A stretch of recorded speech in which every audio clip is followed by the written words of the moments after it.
안녕하세요. 오늘은 4월 16일 금요일 아침입니다. 오늘도 하나의 말씀으로 하루를 시작하겠습니다. 오늘 말씀은 출애굽기 6장 14절에서 7장 7절까지 말씀입니다. 제가 6장 26절에서 7장 7절까지 읽겠습니다. 이스라엘 자손을 그들의 군대대로 애굽 땅에서 인도하라 하신 여호와의 명령을 받은 자는 이 아론과 모세요. 애굽 왕 바로에게 이스라엘 자손을 애굽에서 내보내라 말한 사람도 이 모세와 아론이었더라. 여호와께서 애굽 땅에서 모세에게 말씀하시던 날에 여호와께서 모세에게 말씀하여 이르시되 나는 여호와라. 내가 내게 이르는 바를 너는 애굽 왕 바로에게 다 말하라. 모세가 여호와 앞에서 아뢰되 나는 입이 둔한 자이오니 바로가 어찌 나의 말을 들으리이까. 여호와께서 모세에게 이르시되 볼지어다 내가 너를 바로에게 신같이 되게 하였은즉 내 형 아론은 내 대언자가 되리니 내가 내게 명령한 바를 너는 내 형 아론에게 말하고 그는 바로에게 말하여 그에게 이스라엘 자손을 그 땅에서 내보내게 할지니라. 내가 바로의 마음을 완악하게 하고 내 표징과 내 이적을 애굽 땅에서 많이 행할 것이나 바로가 너희의 말을 듣지 아니할 터인즉 내가 내 손을 애굽에 뻗쳐 여러 큰 심판을 내리고 내 군대 내 백성 이스라엘 자손을 그 땅에서 인도하여 낼지라.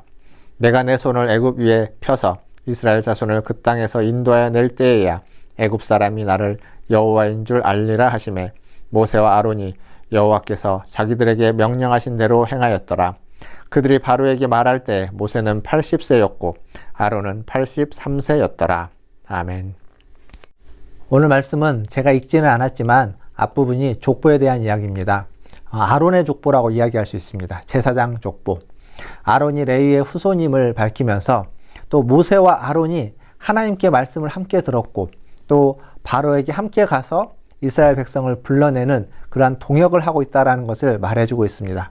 이를 통해서 알 수 있는 건 뭐냐면 하나님이 모세를 불렀으나 모세 혼자 이스라엘 모든 것들을 주도해가지 않고 아론이라는 하나님과 사람 사이에 어떤 중보자의 역할을 하는 제사장인 그 아론을 선택해서 그 아론과 함께 하나님의 일을 하도록 하고 있다는 사실입니다.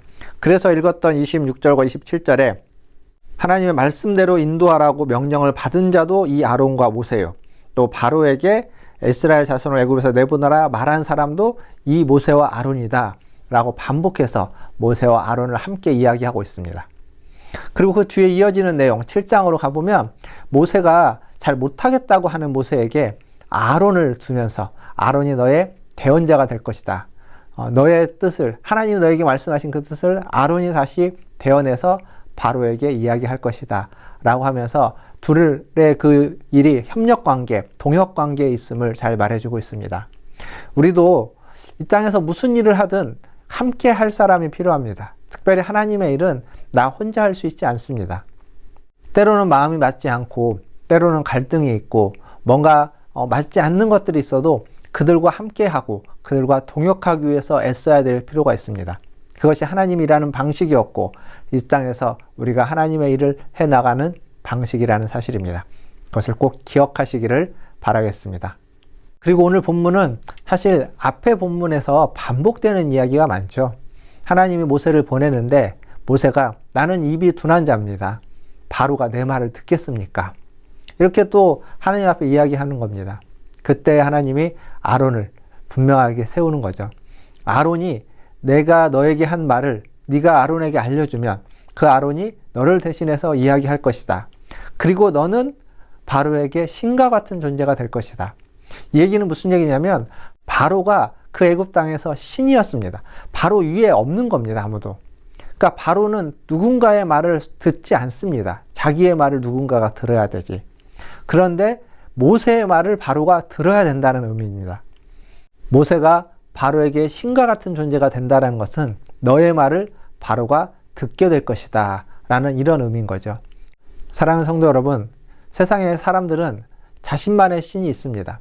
그리고 어쩌면 자기 자신이 가장 큰 신일지도 모르겠습니다.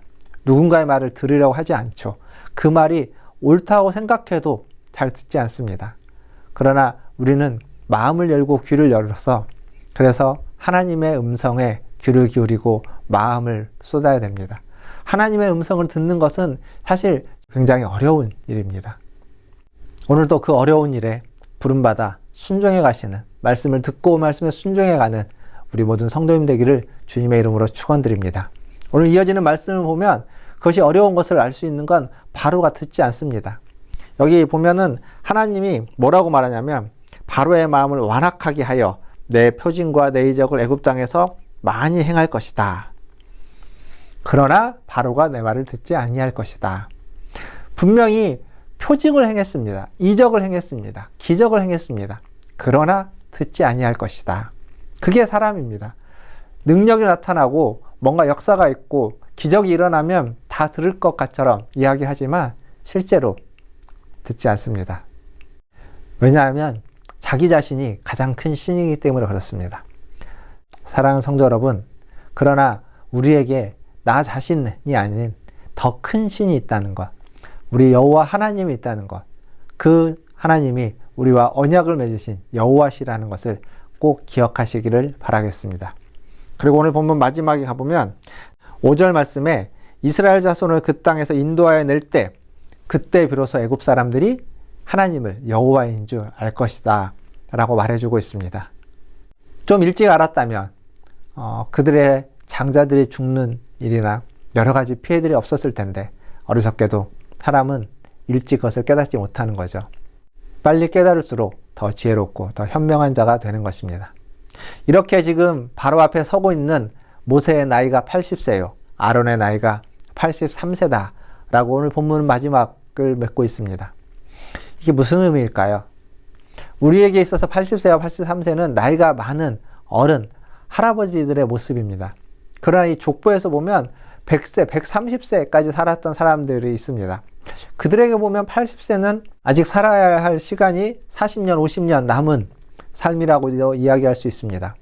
근데 어찌되었든 80세가 노인이든 80세가 아직 중년이든 그 나이와 상관없이 그들의 연차와 상관없이 그들의 육신의 어떤 힘과 혹은 경험과 상관없이 그들은 하나님의 말씀을 듣고 하나님의 말씀을 따르고 하나님의 말씀에 순종해야만 한다는 사실입니다.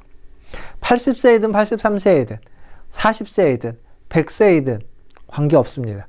모두가 다 하나님의 말씀을 듣고 하나님의 말씀을 따르고 하나님의 말씀에 순종해야만 한다는 사실을 우리는 꼭 기억해야만 합니다. 사랑하는 성도 여러분, 여러분들도 또 여러분의 부모님, 여러분의 자녀들 모두가 다 하나님의 음성을 듣고 하나님 말씀에 순종할 수 있기를 위해서 우리 함께 기도하기를 바라겠습니다. 그러한 은혜가 있기를 주님의 이름으로 축원드립니다. 기도하겠습니다. 하나님 감사합니다. 매일매일 주님의 은혜로 살아가는 우리들입니다. 나이가 적든 나이가 많든 하나님 지금의 상황이 넉넉하든 혹은 그렇지 못하든 마음이 평안하든 혹은 마음에 갈등이 있고 아픔이 있든 하나님 우리 모두는 다 하나님의 음성을 듣고 그 음성에 순종하며 살아가야만 하는 사람들입니다. 주님 우리를 불쌍히 여겨 주시옵소서. 매일매일 주님의 말씀을 듣게 하여 주시고 주님의 말씀을 묵상하게 하여 주시고 주님의 말씀을 통하여서 순종하며 살아갈 수 있는 우리 모든 성도들 되게 하여 주시옵소서. 하나님 감사합니다. 이 코로나19의 사회 속에서도 우리 문화촌 제일교회를 아버지 하나님께서 살펴주시고 은혜 베풀어 주시는 줄 믿습니다. 우리 성도님들 한 사람 한 사람을 붙잡아 주시고 하나님 확진자가 또 이렇게 늘어가고 있는 우리나라 또 전 세계의 이 형국 가운데서도 우리 성도들 개개인들을 지켜주시고 하나님 그들의 가정과 하는 모든 일터와 자녀들 아버지 하나님 그 어르신들 하나님 삶의 모든 바운더리 속에 하나님의 보호와 하나님의 은혜가 하나님의 위로가 함께하기를 간절히 소원합니다. 모든 것을 주의 손에 의탁하며 우리 구주 예수님의 이름으로 기도하옵나이다. 아멘. 예, 사랑합니다. 축복합니다. 또 주일 아침에 교회에서 찾아뵙겠습니다. 샬롬.